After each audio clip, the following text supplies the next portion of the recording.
Welcome back to Ben's Top 10. Ah, yes, Disney. What's not to love about Walt Disney Pictures? To its fun-filled characters, all to its great movies, all out of the mind of Walt Disney. Disney is most famous for animated movies, but there's so many of them to choose from it's hard to pick which one's best, since all of them are good in their own right. Well, it's all a matter of opinion, so I think I'm going to leave mine. Here is my top 10 Disney animated movies. Number 10, straight out of the year 1999, it's Tarzan. When I was a little kid, I used to think this movie was stupid, but now that I watch it, I love it. It's a great movie. It does a very good job at following the book by Edgar Rice Burroughs, and it's sure as heck Disney sure made it a movie by its own. Tarzan is filled with fun characters and a lot of cool special effects and animation.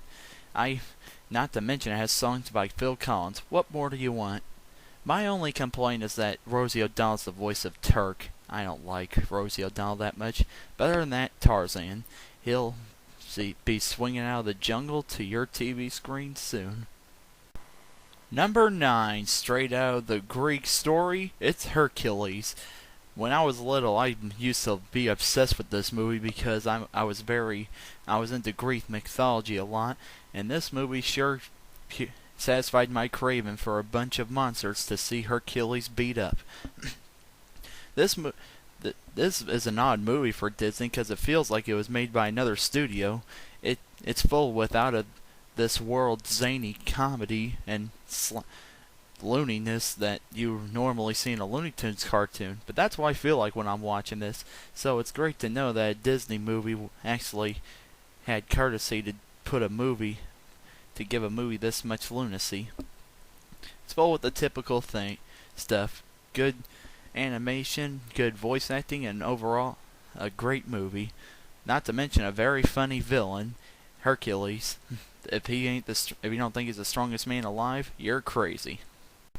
Number 8, straight out of China, it's the Chinese legend Mulan.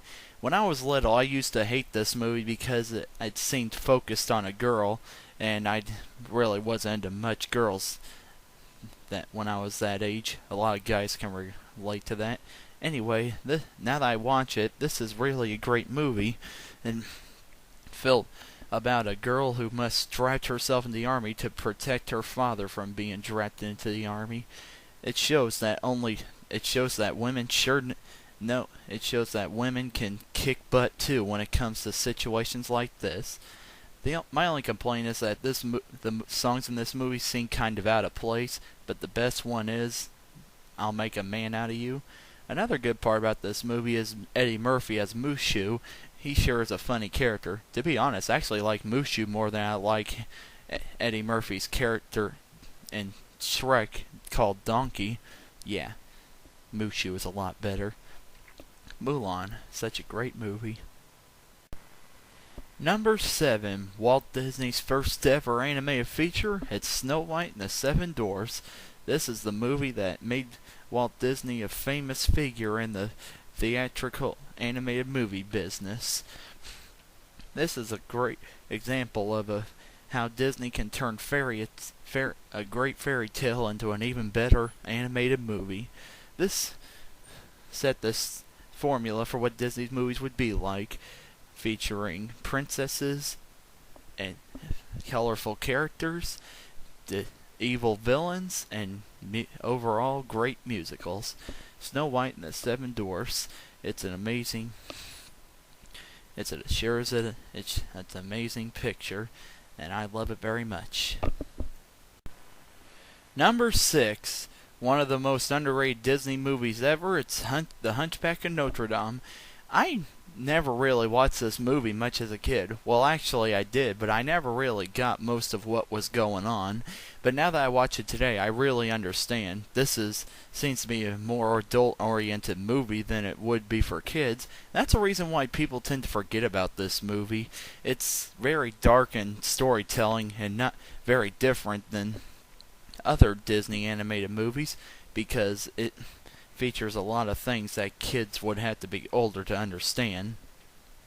What makes this movie so good is that it has the traditional Disney formula and all that, but it has a great villain, Frollo. Frollo is an amazing villain. I mean, he is probably my favorite Disney villain.